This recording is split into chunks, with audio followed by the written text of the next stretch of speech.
Selamat datang di List of List.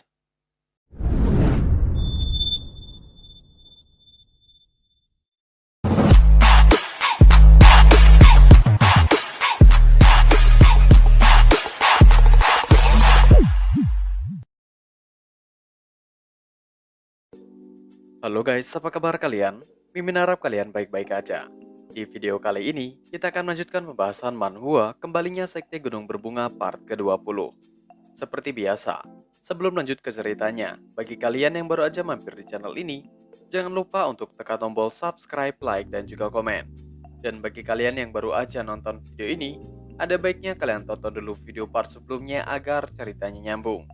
Link videonya sudah kami cantumkan di deskripsi video ini, atau kalian bisa cek di playlist.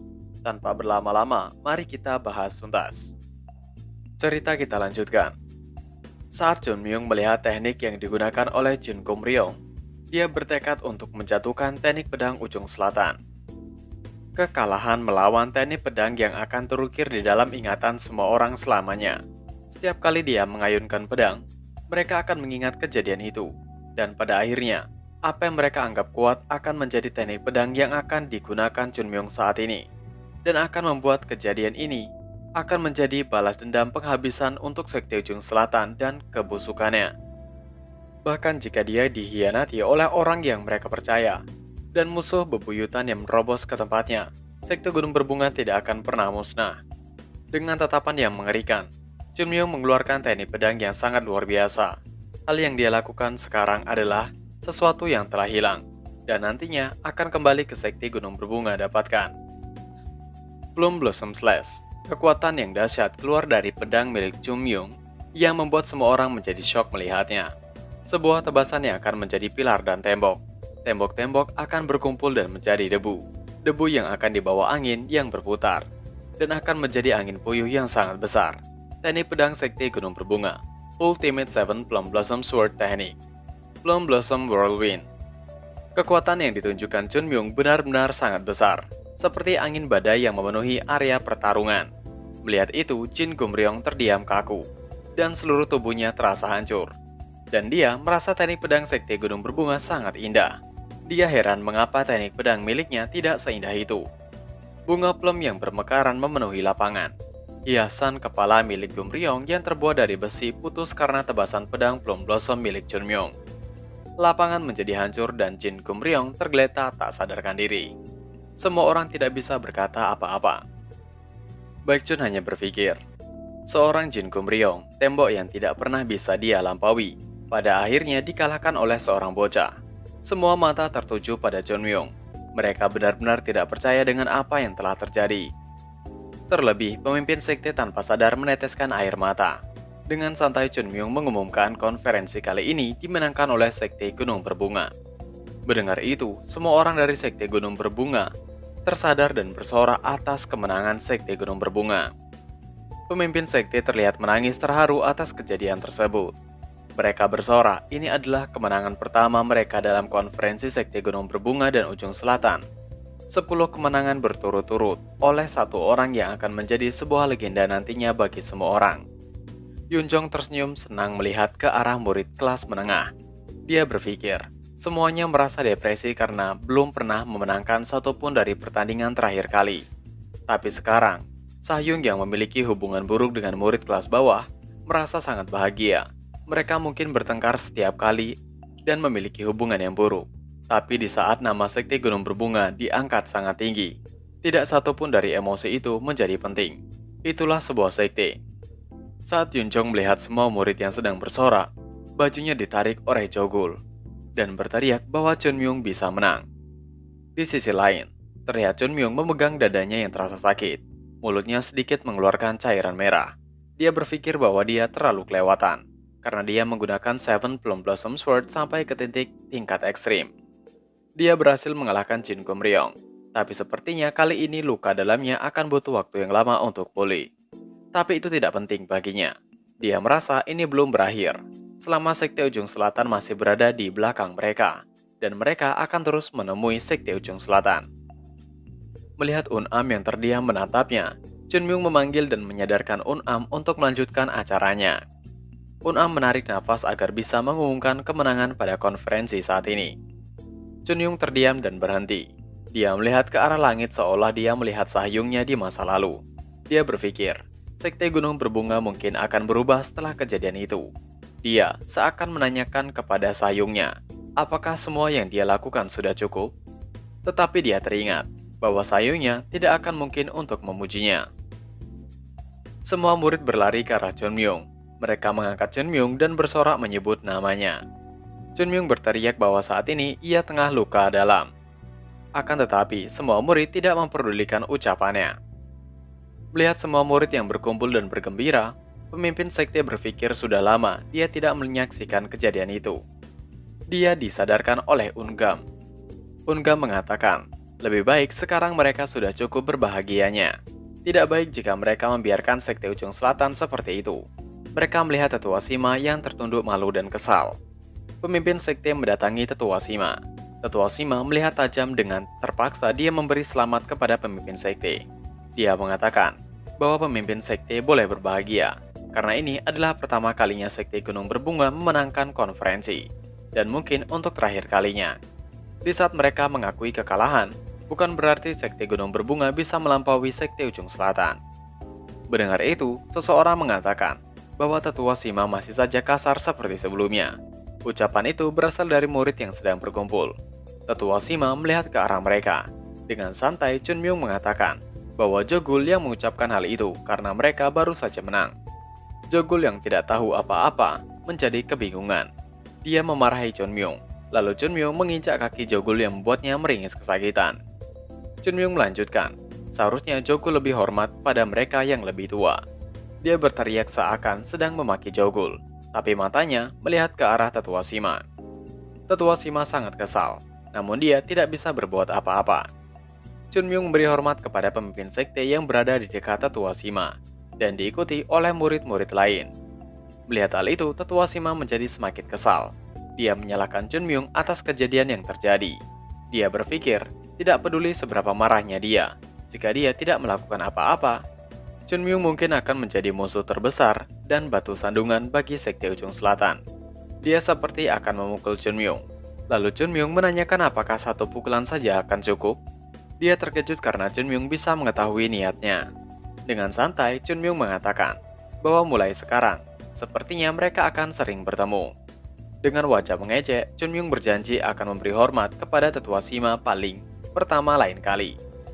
Tetua Sima semakin kesal dan marah. Dia berteriak kepada murid sekte ujung selatan bahwa mereka akan segera pulang. Dia berlari keluar gerbang dan diikuti oleh murid sekte ujung selatan. Pemimpin sekte memanggil Chunmyung dan mengucapkan rasa terima kasih kepadanya. Chunmyung melihat pemimpin sekte seperti melihat Sahyungnya. Di sisi lain, para pedagang sudah ribut karena ingin berbicara dengan pemimpin sekte. Mereka saling dorong-mendorong. Mereka ingin membicarakan kesepakatan bersama sekte Gunung Berbunga. Mendengar hal itu, Yunjong mengatakan, jika masalah kesepakatan, seharusnya mereka berbicara dengannya selaku pemimpin agensi keuangan dan ekonomi. Para pedagang mengikuti Yunjong, dan pemimpin sekte juga pamit meninggalkan para murid. Tiba-tiba di kerumunan para murid sekte Gunung Berbunga, seseorang meminta diberi jalan untuknya. Dia adalah Lee Songbaek. Dia ingin berbicara dengan Chunmyung. Chunmyung heran mengapa Lee Songbaek masih berada di sana, sedangkan murid sekte ujung selatan lainnya sudah pergi. Dia menjawab bahwa ikatannya dengan mereka sudah setengah putus. Murid sekte ujung selatan melihat Songbaek yang sedang berbicara dengan Chunmyung. Dia tidak peduli jika dia dianggap sebagai pengkhianat. Songbaek melanjutkan, dia datang ke sekte Gunung Berbunga ingin belajar dari Chunmyung. Dia mengingat perkataan Chunmyung saat di Guild Pedagang Yuna yang mengatakan bahwa dia tidak boleh membiarkan orang lain memilih jalan yang akan dia ambil. Dia sudah mengerti jalan yang akan dia ambil sekarang. Chunmyung menanyakan, apakah Songbaek ingin belajar dari murid sekte lain?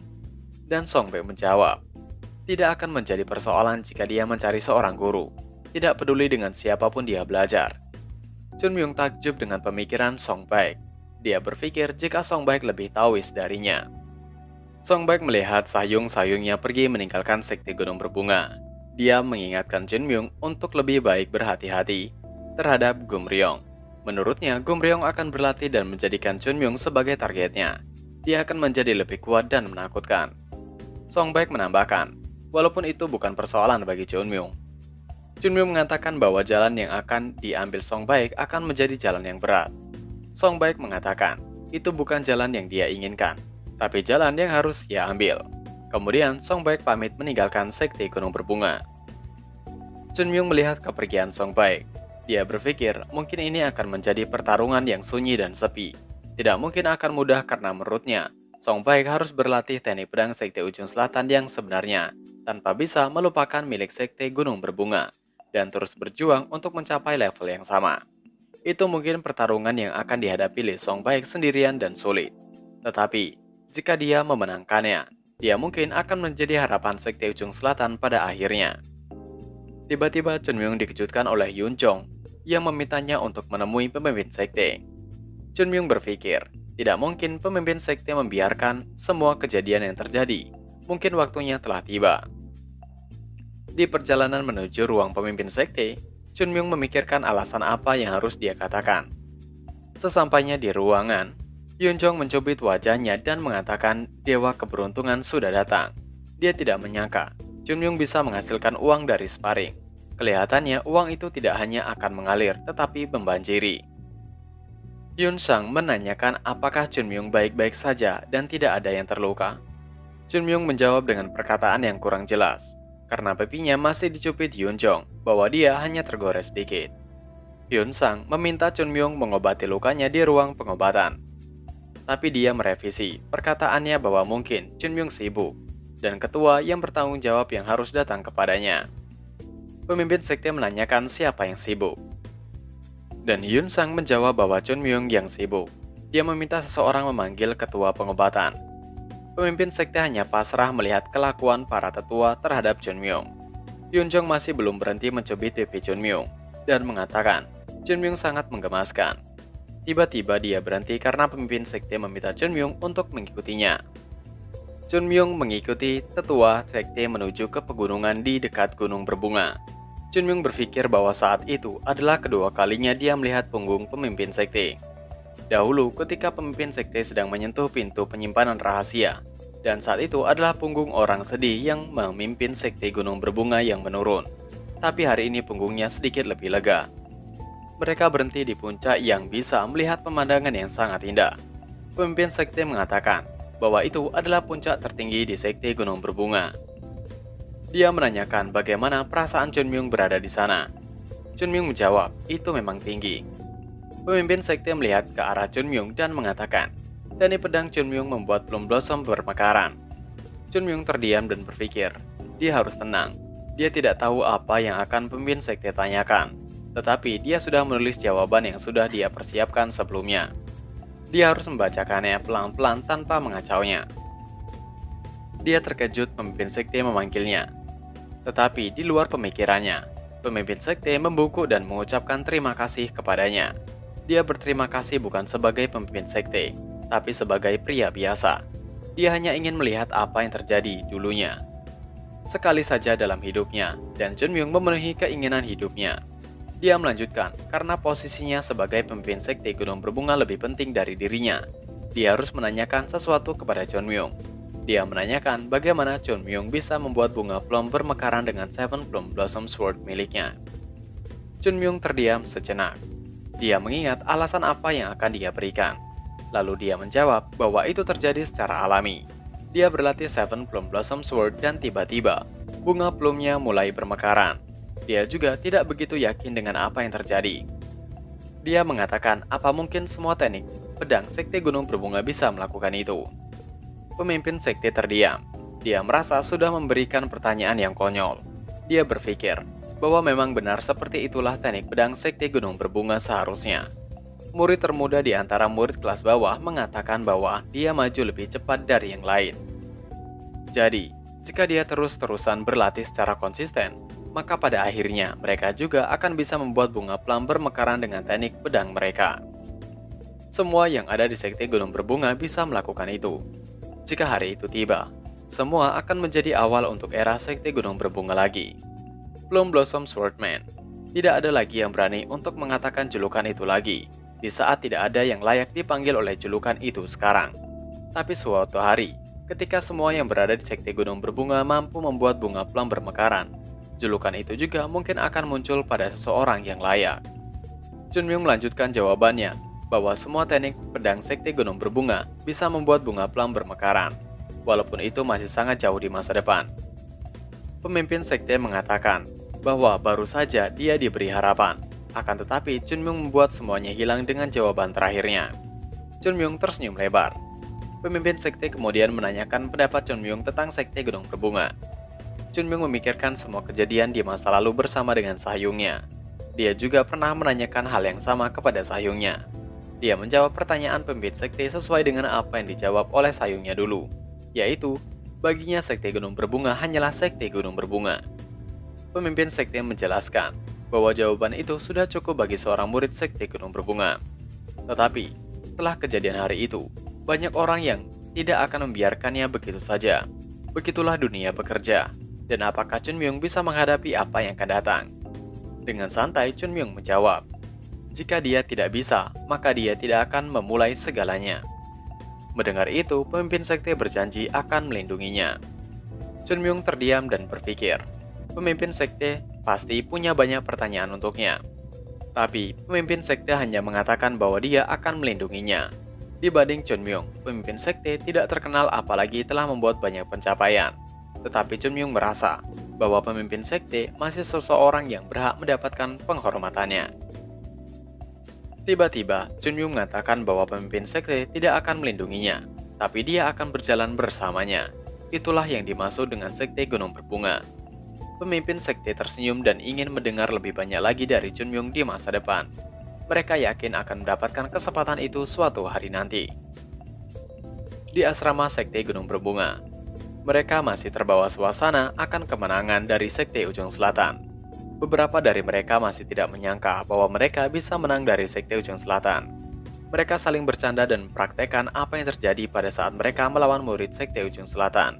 Kecuali Yunjong dan Jogul, mereka hanya berdiri di depan pintu. Jogul mengatakan bahwa dia tidak bisa tidur. Di saat dia menutup matanya, dia selalu mengingat teknik pedang yang digunakan oleh Chunmyung. Rasanya seperti dia masih terbayang-bayang dengan itu, dan tidak bisa menjelaskan dengan baik. Mendengar ucapan Jogul, Yunjong terkejut bahwa Jogul merasakan hal yang sama dengannya. Awalnya dia tidak terlalu menyadarinya, karena dia terlalu senang atas kemenangannya. Tapi saat dia mulai tenang, seluruh yang bisa dia ingat hanyalah teknik pedang yang Chunmyung gunakan, dan bukan tentang kemenangan mereka. Dia tidak bisa mengungkapkan dengan kata-kata, sebuah fantasi. Andai saja dia bisa menggunakan teknik pedang yang seperti fantasi itu dengan tangannya sendiri. Jogul menanyakan apakah mereka bisa menggunakan teknik pedang itu. Yunjong mengatakan, sejujurnya dia hanya ingin menjadi kuat. Dia tidak peduli level apa yang akan dia capai atau teknik pedang apa yang akan dia gunakan. Dia hanya ingin menjadi kuat. Tetapi setelah melihat apa yang Chunmyung gunakan, dia jadi punya pendapat lain bahwa dia ingin jadi seperti Chunmyung. Dia ingin menggunakan teknik pedang itu dengan kedua tangannya. Dia berpikir semua murid kelas bawah juga memikirkan hal yang sama. Karena itu, pertama kalinya mereka melihat teknik pedang Sekte Gunung Berbunga yang sesungguhnya setelah bergabung beberapa tahun. Dia percaya bahwa mereka akan bisa menggunakan teknik itu nantinya, karena mereka adalah murid Sekte Gunung Berbunga. Tiba-tiba, Chunmyung datang dengan mendang pintu masuk asrama. Dia memarahi semua karena menurutnya mereka berani pamer satu sama lain setelah menunjukkan pertarungan yang sangat payah. Jika dia menjadi mereka, dia sudah mengayunkan pedangnya dan memanjat gunung-gunung daripada mengobrol seperti itu. Dengan tatapan yang mengerikan, dia mengatakan bahwa konferensi bukanlah akhir dari segalanya.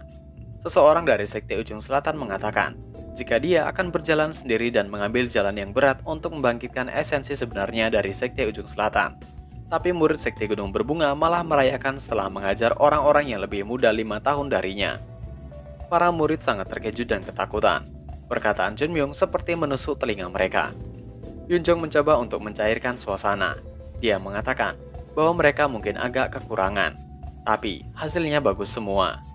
Kesalahan pasti akan terjadi dalam sebuah pertarungan.